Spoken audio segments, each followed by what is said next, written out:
So, welcome everybody tonight to the public forum sponsored by Airport2Park on the financial implications of building a new grand park at what is today Santa Monica Airport, but someday soon in the future it will be a big, beautiful new park. My name is Mike Feinstein, and I was fortunate to serve this community as an elected official many years ago. Often when we get together like this, we get together to talk about development. Well, tonight we're actually talking about a different kind of development, and that's developing ideas for our community. And in a really magical way, because what we're doing as part of this process, what the Airport2Park people have initiated in this community, is a visualizing of a new reality. And if we can see it, it can happen. And the steps that we're taking, that Airport2Park is sponsoring, is to make that kind of visualization so that we can create a reality that we want at Santa Monica Airport. Tonight is an event where we look at the practical impacts of planning and financing of such an airport. And what we're going to have is a first panel presentation moderated by the great Frank Gruber in the middle, who is a former planning commissioner for us here in Santa Monica. The panelists will speak a bit, then we'll have an interactive session between them, and then we'll go to questions from you. I'm going to start by introducing our panelists. First, we're going to start with David Goddard, who's a 16-year resident here in Santa Monica, and the chair of our Airport Commission, which has been really, really forceful in pushing this issue and pushing the city to look very seriously about getting the airport out of the clutches of the FAA. David has been on the Airport Commission since 2011. After him, the one person who I don't know personally, but we're really lucky to have is Esther Feldman, so I'm going to just look, and by the way, everybody on your sheets, you have their bios. Please look at them in some depth. Esther is the president of Community Conservation Solutions. She is responsible for generating over $3 billion, that's not a typo, $3 billion in public funds throughout LA County to protect parks, beaches, rivers, and natural lands, and provide urban recreation conservation funding nationwide. After her, Neil Carey. There are several people in Santa Monica who I think qualify for the title Mr. Santa Monica because of their long-time involvement in the community. Neil is one of those. Not only has he been on our Rec and Parks Commission, but he's just been involved in so many different aspects. And both Neil, I think, and our next panelist, Cheryl Kushner, show just the kind of opportunities you have in this community to get involved and really make a difference. And Cheryl's been doing that. She's a 35-year resident. She chaired our successful city library bond in 1988 that passed with only 81% of the vote. And in her spare time, she's on the board of the Santa Monica Conservancy and puts her toe into development issues every once in a while as well with the Santa Monica Coalition for a Livable City. So with that, we're going to turn it over to Frank Gruber. Let's give a big hand to all of our panelists.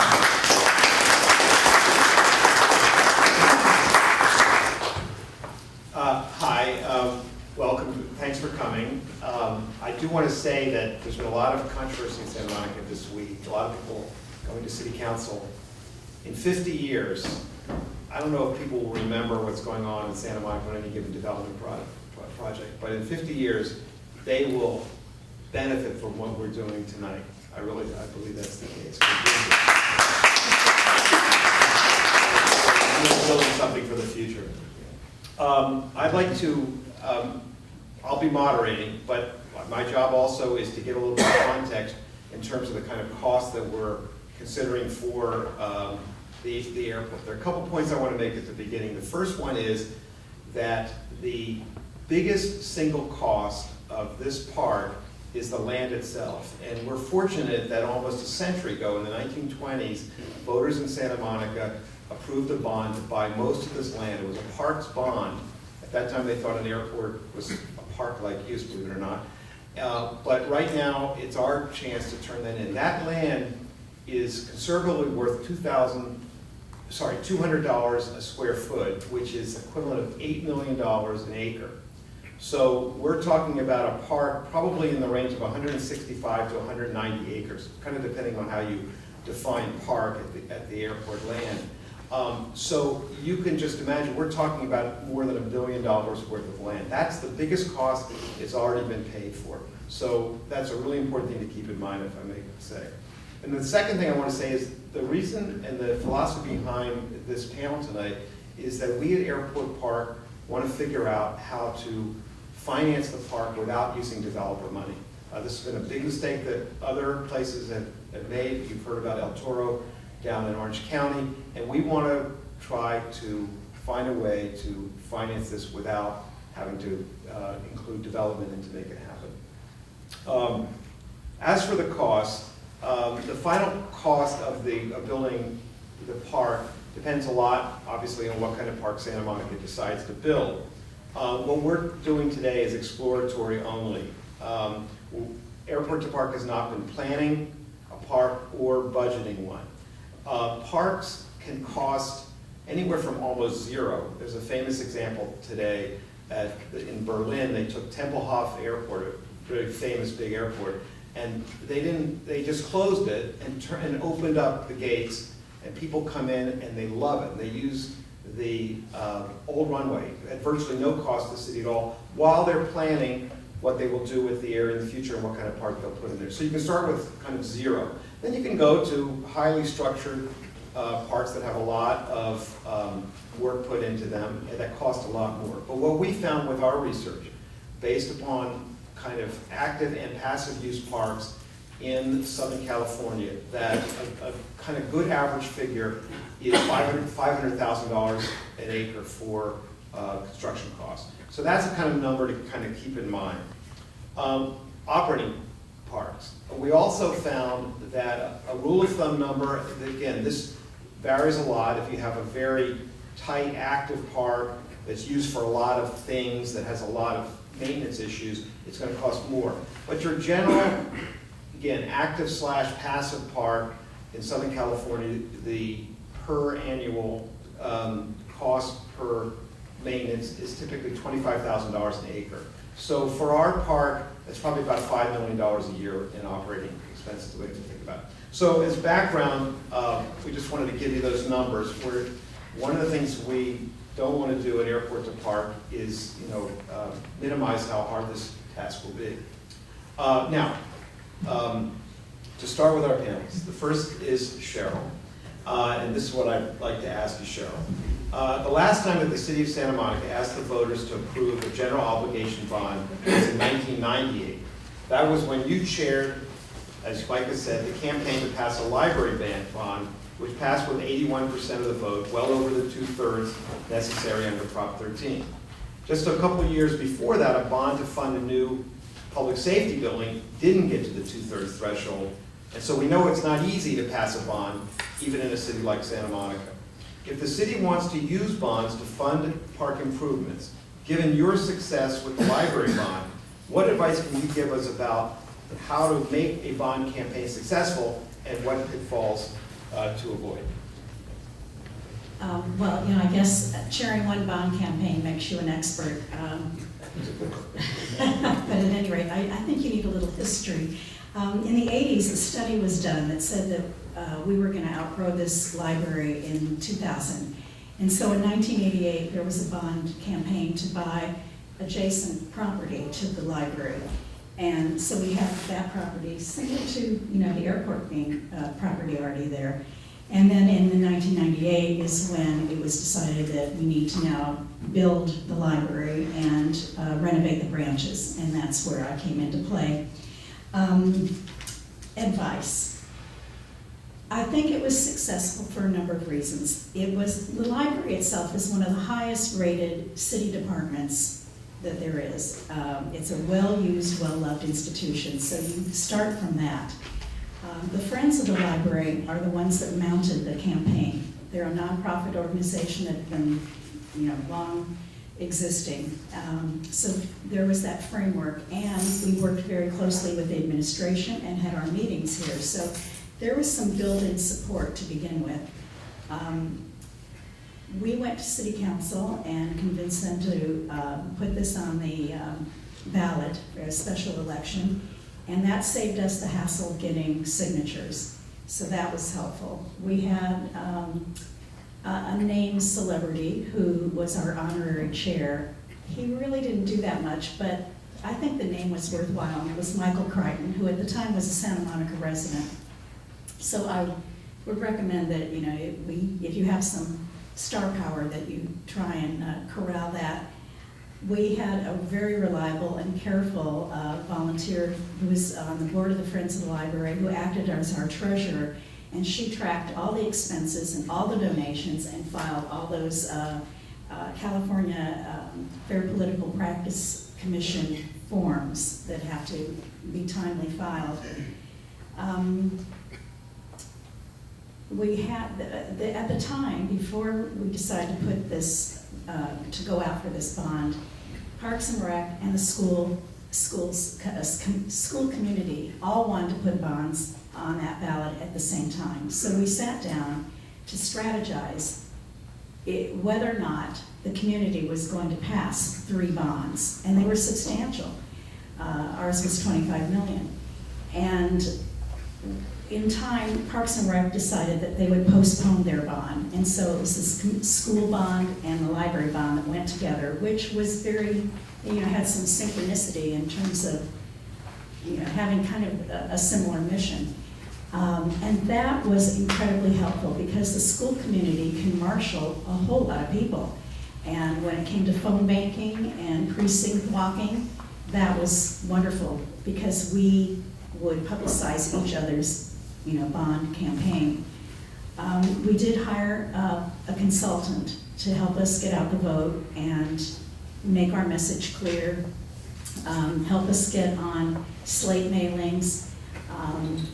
So that was helpful, although the pitfall there was that this person had other campaigns that she was doing simultaneously, and we did not get her full undivided attention, and consequently didn't pay her full amount of money, much to her displeasure. But she really wasn't there some of the time, but we couldn't have done it without her either, because we didn't have the expertise.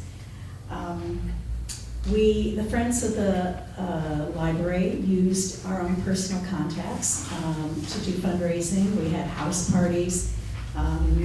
We went to who we thought the key players were in the community to get their backing, so there would be a list of endorsements. We felt that that would carry some weight in the community. So I think all of those things were helpful in making this successful. The pitfalls, as I said, we need to find a consultant who's going to give you their undivided attention.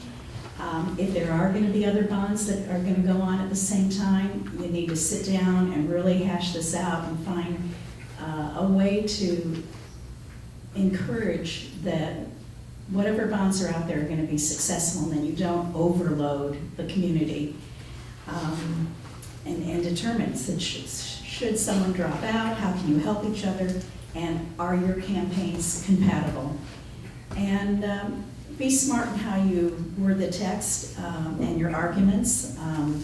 I made sure that in the, I don't know how important this was, but when I worded the text for the ballot measure, I made sure that the dollar amount was at the very end of what we were going to do. So maybe they wouldn't read all the way through. And we also, you can ask for a designation of a letter, so it's proposition whatever, and we managed to get L for library, which hopefully was memorable, and we had a slogan, "It's overdue." So, you know, whatever you can do. We also used, at the time you were able to, we had signs on the back of the blue buses, and you can't do that now, but that was nice, you know, people driving around saw that. So that's in essence, I think, why it worked. But I would say of all those things, the fact is that this is such a well-loved institution, and I think people could see that there was a need to update and upgrade. Okay, thank you.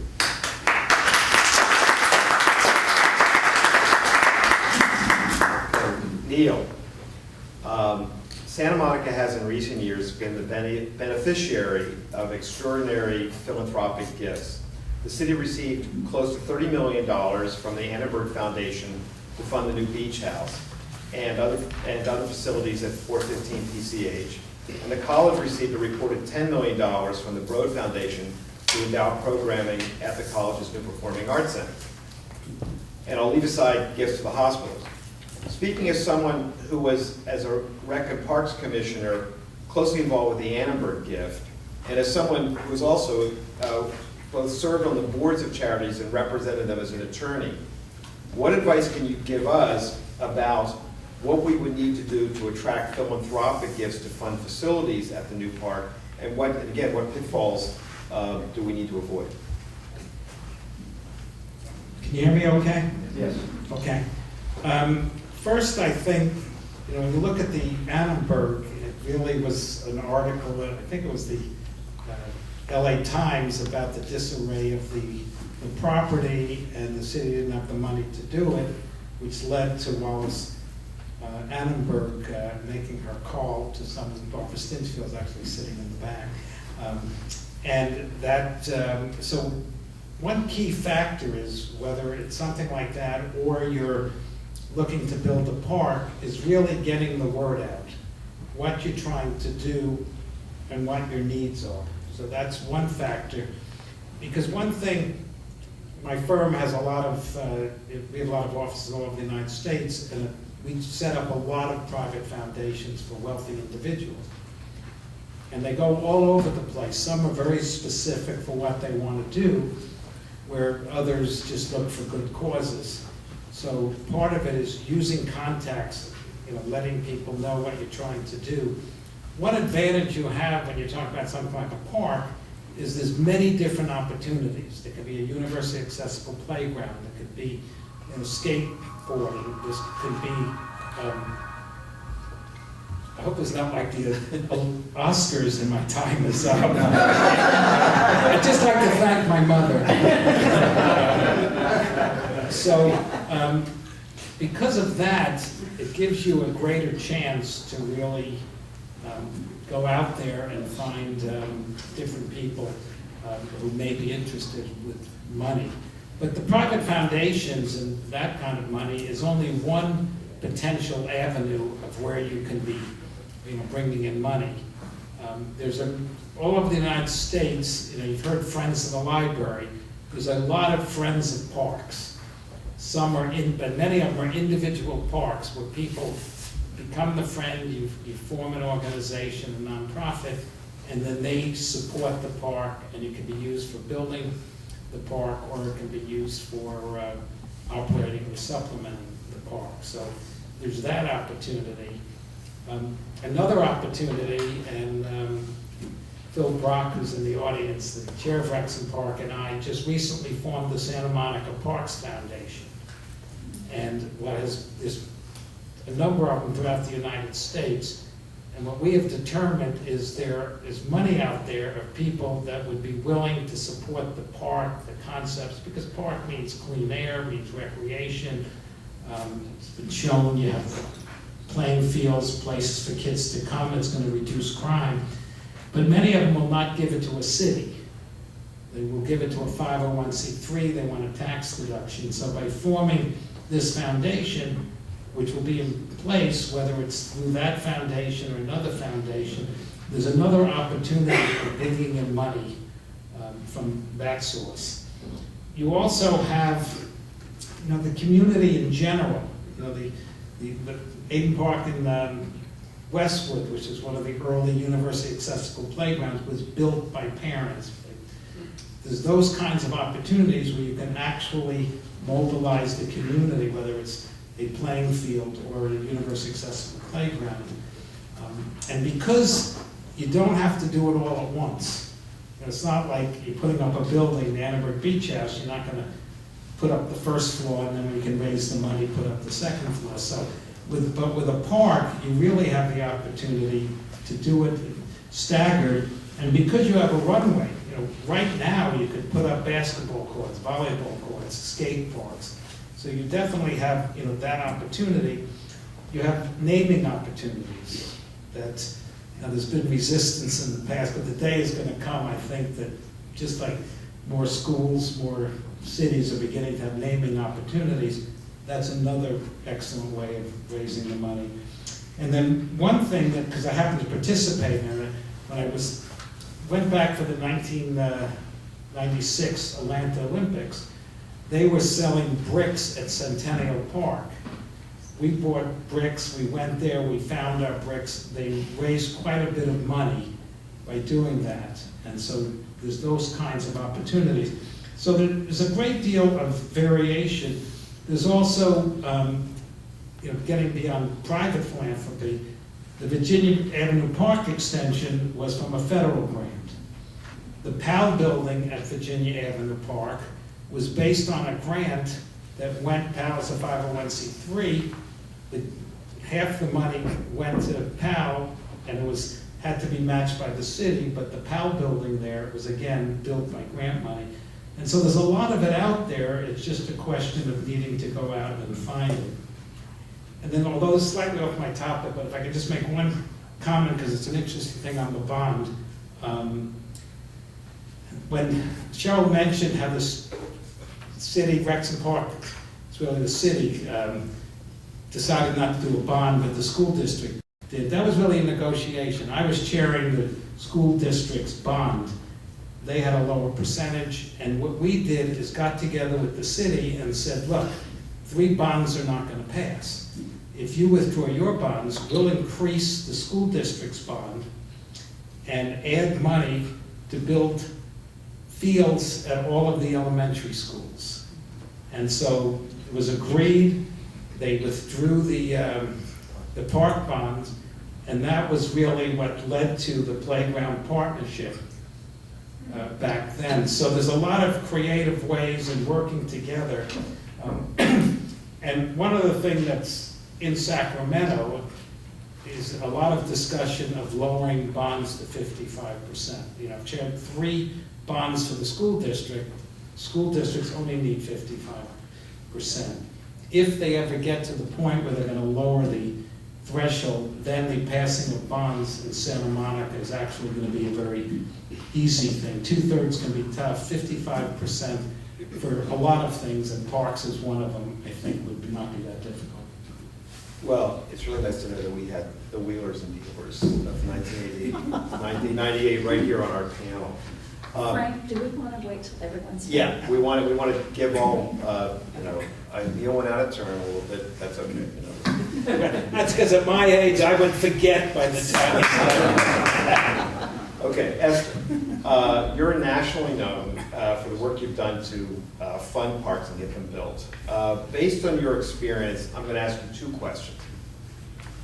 The first is, what can you tell us about the overall benefits that parks generate for cities, both financial and social, recognizing that the social benefits also can generate financial returns? The second question is that looking around at the county, regional, and state level, what kinds of funding, if any, do you see as possibly available for Santa Monica to help build a park at the airport land? Probably also nationally known for never exactly answering the question that I'm asked. So, That's what they told me. yeah, I told him that too, so that's okay. Well, first I want to say a couple of things. I am going to answer your questions, Okay. but I'm going to do it not You do it exactly your in way, that it's order. okay. I'm here because I think you're nuts. And I mean that as a great compliment, because I think that every project I've ever undertaken in 30 years, someone has always told me, that's nuts, you can't do that. So those are the projects that are worthy of working on, because if it was easy, it'd be done already. Okay? So that was the attraction when I first got this call, and since Denny Zane said you should come talk, I said, you're nuts. I've heard that before. But I want to back up, because I think that you're not asking the most important question. You all know you don't have this land yet. You all know you have a huge battle ahead with the FAA and then some. That's a given. So it's important to ask yourselves these questions of how would we fund this and what could we do, because that at least gives you some traction. But there's a very important piece that I believe you are missing that begins to answer some of those questions. And that is, what is the bigger picture and the bigger vision for this piece of property that is so magical, to use your word, so vital, so compelling, that it helps make a much more regional case for why there should be anything other than an airport there. Because right now, and I live near this area. I live down the hill over there on Penmar. I hear the airplanes. I drive through the airport probably every day, almost every day. So I'm very well aware of the issue in the city of LA. But right now, this is a very, very, very localized issue. 16 heads not around the room. And it's also a localized issue even within the city of Santa Monica. Because to me, the critical thing that you said about your library bond, you said in your first two sentences, which was the word branches. It wasn't just one library. There were funds in that library bond for communities throughout the city of Santa Monica. You're not talking about a $25 million park. You're not talking about a little thing. You're talking about something that's going to cost a lot of money. You haven't even started talking about environmental cleanup. That no doubt there will be issues there that have to be dealt with. That's very real and shouldn't get too hung up on that at this juncture, but it's real. It's going to be there. So that has to be dealt with too. So my advice to you, and then I'll answer the money question, is that you should be coming up with a vision. You don't have to work out all the details, but a big vision for this property that is a regional vision of regional significance and importance. What do I mean by that? Let me give you an example. One of the projects that I took on was the flagship project almost 15 years ago from my organization, and everybody told me I was nuts, was the Baldwin Hills, which some of you may know as the shortcut to the airport when you drive down La Cienega. Well, it happens to be the largest undeveloped open space left in urban Los Angeles County. Also happens to be in the middle of an active oil field. So airport oil field, yeah, I know, I took on an oil field. Multiple active, 500 different oil wells on that property. And we ended up creating a plan for a natural park, 2 square miles, in the heart of Los Angeles. We held over 200 community meetings, and we ended up with a plan that had restoration of habitat, it had active ball fields, had a lot of different things in it that everybody contributed to. It's now become there's a state conservancy that's been created there. We leveraged almost $100 million in public funds to help create this, seen as a really vital state resource. That's what's missing here. So I want to encourage you to think even bigger, if you might, because if you want to qualify for federal or state or regional funding, you got to be thinking more than a ball field or playground. So when I look through the materials about this park or this idea, that's the way my brain's working. It's like, well, okay, so give me something that shows why people beyond the city of Santa Monica should care about this, because I think you will be very hard-pressed to generate the kind of money you're going to need to do something real here only within this community. Why does somebody who lives over here care about that park over there, no matter how snazzy you make it? So you got to get beyond the sort of traditional idea of a park, there's some soccer fields and some ball fields and playgrounds. I'm not saying those aren't good and you shouldn't have them, but what's the magic thing that grabs this, and more importantly, on a practical level, what are the kinds of elements you would put here that in fact make it something that federal funding could be spent on, or state money could be spent on, or regional money could be spent on? You need to be thinking about natural habitat. You need to be thinking about water quality. Those are 2 big things that I didn't see on any of the materials that I looked at that are 2 critical pieces, 2 critical elements that are of more than just regional significance. And I will tell you, as somebody who spent my entire life now dealing with parks and open space and habitat and conservation, both from a very small scale to a very large scale, that one of the things that is strikingly absent in our urban core, even if you want to just stay west of the 405, okay, even if you just look at that area, is natural land. That's what's gone. For 16 years, I lived out in the hills of Santa Monica Mountains. At the same time that I was running around creating all these billions of dollars for parks and open space and habitat, and talked a lot about how we didn't have really good oases in the middle of an urban area, the way we did in my hometown of San Francisco, where we have Golden Gate Park that goes for 4 miles, or the Presidio, which was my stomping ground long before it became what it is today. And then lo and behold, I moved to Penmar Avenue and went, damn, all that stuff I've been saying, I mean, yeah, I knew it was true, but now I'm living it. Because other than the beach, there really isn't anything. So I want to challenge you to think beyond traditional park design. I want to challenge you to think about how do we restore some piece of what never was protected when all of Santa Monica and this part of Los Angeles and even part of Culver City was developed. We just wiped out any of the habitat that was there. And I want to encourage you to think about what does that mean to restore an ecosystem, or restore a part of an ecosystem, or even restore something that's modeled after an ecosystem.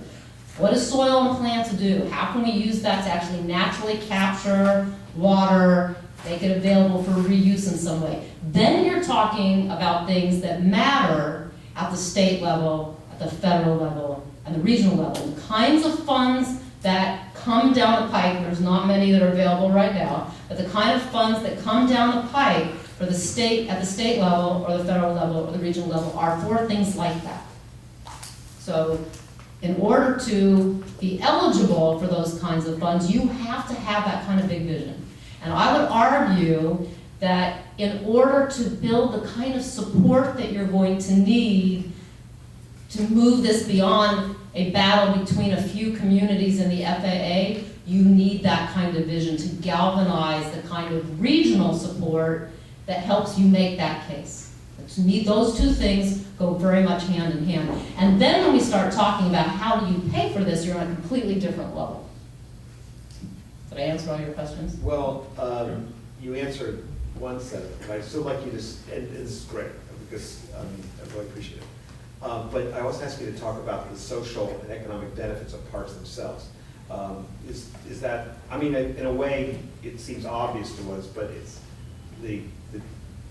very important in terms of what what parks do for communities and health and the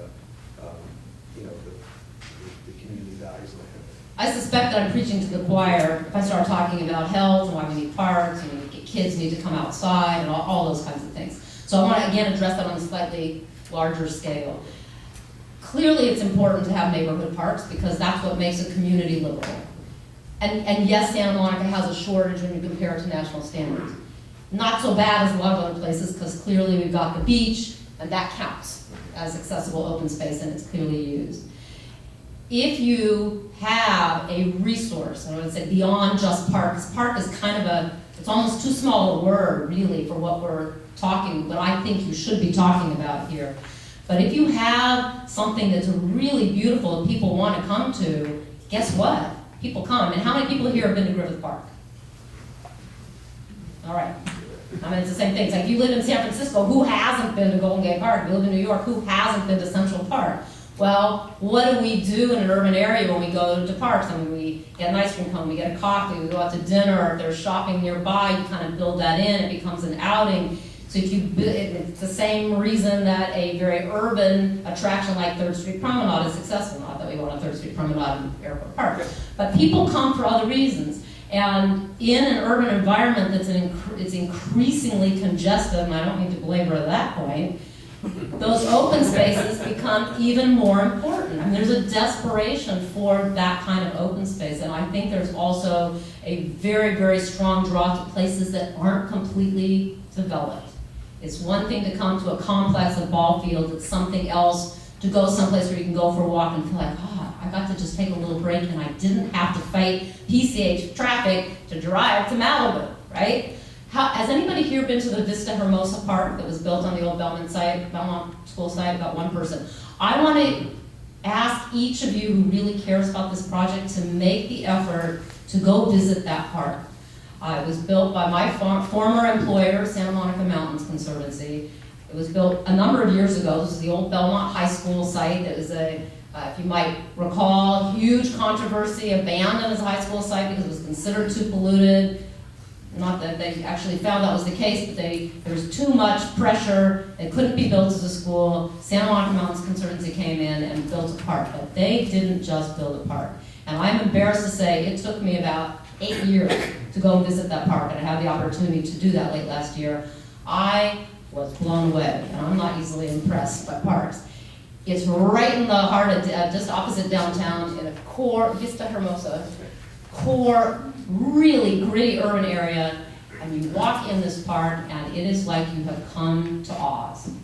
They transformed this site, that it's probably maybe a little bit smaller than your site, into an oasis of natural land in the middle of the city. And there's trails, and there's benches, and there's playing field, and there's a little community house, community room, and clearly you want to do some more things than that. But it is a remarkable place, and the feeling you have when you walk in there is what I think we are really missing in this core urban area, a place where you just go, oh, this is nice. And that's the kind of thing that really galvanizes people. It's easier to sell a bigger project and a more exciting project than a smaller one. And money will follow really good ideas. So that's probably not exactly answering all of those things, but I think that it ties together the economics. I mean, obviously you want people to come. People come, they're going to spend money, but it's not really just about that. It's about what is it that leaves or creates a quality of life in the community that keeps us here. And we talk about infill, and we're living infill, and we know all of the good things that come with that, but there's a lot of bad things that come with that. And in my world, anyway, we hear a lot about we need infill, we need to develop, we need transportation, we need higher, we need bigger.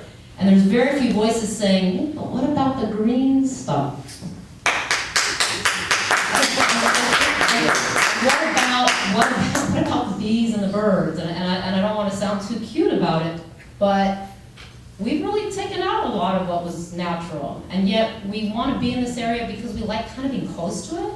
So I think that's an idea that really resonates for people. And it's harder to put that into words, but there's something that happens when you create space that isn't all completely controlled, that makes you feel better. And you can do that on 200 acres on a hillside. It'd be very interesting to see what was that before it got bulldozed to make a field.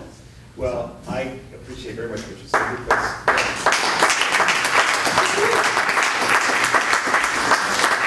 and the only thing I'll add to that is, I am very much a pragmatist. I'm also an idealist, or I wouldn't take on these crazy projects, but I'm also an incredibly impatient person, and I believe in getting things done. I told Frank that I don't agree on the don't use any developer money, and that's a different debate. But I think you want to be very pragmatic about what it's going to take to make this happen. And some of the things that you need to think about then are forming these regional partnerships so that this room isn't just people in Santa Monica or that live within a half mile of this property. yeah, well, I also just have to say, I love this vision of seeing this as something that fits into Santa Monica's nearly 150-year history of being a place that actually people come for nature. You know, the beach was all about that. Okay, so our last member of the panel, David Goddard, as chair of the Airport Commission, you're familiar with the facilities that exist at the airport, including the many buildings owned by the city that the city currently leases for aviation uses. You also worked for many years in the real estate business. I know that you have researched what kind of return the city could expect to receive from leasing these facilities out at market rents. Could you share with us what you have learned? This would be money that would go to pay for operating expenses. Okay, so to not bore everybody with the details of the finances of the airport, very simply, it's almost a break-even operation if you don't consider the capital improvement costs they make each year. So right now it makes about $4 million in rents, and it costs about $4 million to run it. Now the aviation operations lose about $1 million a year, and the real estate operations make about $1 million a year. And really, all the airport is a real estate operation. So if you simplify it, that's it. Now, when we signed the 1984 agreement, we agreed to rent space to aviation tenants at below market rates. So right now, the airport makes about $4 million in revenue, and on one of the parcels, we ground leased it to a tenant who developed the property and rented it out to a number of tenants, and they make about $4 million a year on that parcel. In 2015, we get it back with the building, with all the tenants. And so after 2015, when the rents can raise to market rates, it will make anywhere from $10 to $12 million in revenue. Now, when you're running a park, it's probably going to be more expensive than what it costs to run the airport now. So if we're paying about $4 million in expenses now, when the park gets there, it's probably going to be $5 to $6 million of expenses. So you can figure that the airport, once 2015 happens and we can raise the rents to market, it will probably make about $6 million of revenue or income for the city, which could be used to pay for the operations of the park. I just want to interrupt one thing you told me ahead of time. Can you tell us about that one tenant that was there that I was kind of blew me away, Okay, and so- what they're paying and kind of what we're getting up with? So the airport has a lot of different tenants. It's got aviation tenants and non-aviation tenants. And so one of the aviation tenants built a building, and it's about a 100,000 square foot building. And they used to rent it out to aviation companies, but there wasn't enough demand for the building. So Volkswagen rented out about half of the 100,000 square foot building, and they paid about $240 per square foot in rent. Whereas I think we get an average of $168 on market rate rents, $1.68 per square foot in market rate rents. And from aviation tenants, we get less than $1, we get 40, 50 cents. So once the rates go to market, then obviously the revenues will increase significantly. And this is for a really interesting tenant, Volkswagen's design studios. So it's the kind of tenant that Yeah, would it's be got, much more nice to have than, rather than one of these aviation. right, it's got nothing to do with airport operations. So if the airport operations ceased, this tenant would remain and the city would still obtain that revenue stream. Yeah. Okay, well, we've heard from the panelists on the initial questions. I'd like to ask them right now, is that we have people who have a lot of overlapping expertise. Neil talked about how he's run bond campaigns. I know Cheryl was involved with philanthropic stuff for the library. Esther, you heard just as a multitasker for all of this. But so I really want to know, do you have any comments that you want to make on each other's? I have a question. Yeah. Okay. For Esther, and since you're an ex-San Francisco person, do you know how they financed all the buildings in Golden Gate Park? I don't have a clue. That's way before my time. Thank you. Yeah, one thing, what Esther was saying, which is very exciting, but it also goes with the fact that when you're looking at it at the level that Esther's looking at, there's many different things, which goes hand in hand what I was saying, how the more different things you have, the more potential sources there are of revenue coming from different sources versus if you were just doing one narrow thing. So not only would it have the great advantages that Esther pointed out, but I see it, that kind of facility with multiple things also could help generate money in addition to the, any of the federal, state funds and regional funds that you can get. I have a couple things to add, and I'm not sure how significant, but we mentioned the Annenberg Beach House, which is, I think, the only public beach facility in California. And Barbara, maybe you can correct me, but a good part of why Wallace Annenberg was involved is because of Bobby Schreiber, I believe. I think he went to her, am I correct? No, I'm not correct. Never mind, I guess I'm wrong about that, but I guess I was gonna say that. Bobby was on the state, was on the board, the State Parks Commission at that time, and they owned the land. So I think he became involved with it, but apparently, I just want to repeat this story, and Barbara can tell me if I'm right, that Wallace Annenberg used to play at the Sand and Sea Club because the other clubs were restricted, did not have Jews. And she had a lot of affection for that, and when she read in the newspaper that the city was struggling to figure out how to make this thing happen, that's what got her to it. I mean, is that right? I mean, That's right. Barbara's nodding, and so is Phil, yeah. So I think that's really a kind of a great story. Yeah, Esther's got it. Well, just to add to that, and I don't know if it will happen, but the Annenberg Foundation last year announced that they wanted to spend $50 million to build a visitor center at the Bayona wetlands.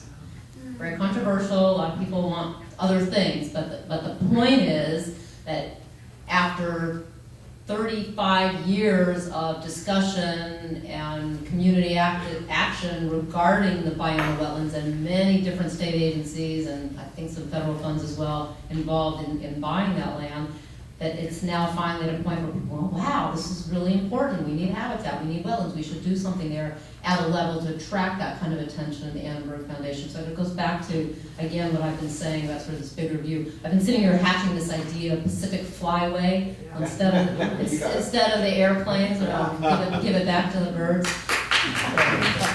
There's an imagery there that would be really lovely, the airplane going to the birds. But I also want to say anecdotally, because I have to say this. Okay. A good friend of mine grew up in that area, and he remembers going out and shooting ducks with his BB gun at the marsh that was at the base of this land, which is now the golf course. So in my back of my mind, I thought if I had nothing else to do, I'd bring back the Penmar Marsh. So you can't do that because we're not getting rid of the golf course. But there was habitat in this area. That's sort of my point, that there's a historical piece there that is in its own way as important as the Bayona wetlands. And that's what I want you to be thinking about, because it does start to anchor with the things that Neil and Shelley were saying. Well, I just want, when you mentioned golf course, it just made me think of something that maybe... Don't put a golf course. No, it made me think of something that we've talked about in Airport2Park, and then maybe this goes to your original question. If you look at a map of West Los Angeles, the biggest green splotches are golf courses, most of them private. You know, Riviera, Hillcrest, Los Angeles Country Club, Brentwood. Is that one over? Okay, and you know, you have a couple public, Penmar and the Rancho, whatever it is, Rancho Park. But those are the biggest pieces of green on the west side. And getting this land is something that personally I feel has to happen.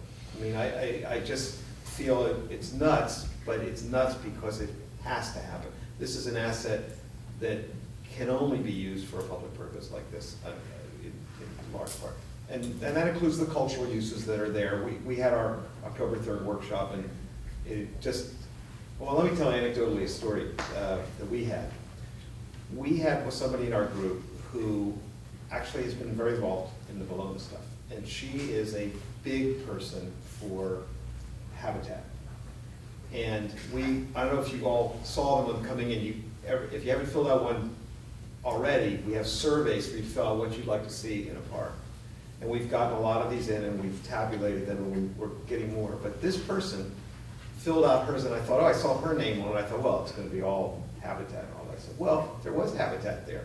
But she also put an amphitheater for concerts and plays and that kind of thing. And I thought, that is the perfect example about how creative thinking people are out here. They're not just monolithic about the way they think about things. And I just think we really can do, you're very inspiring what you said.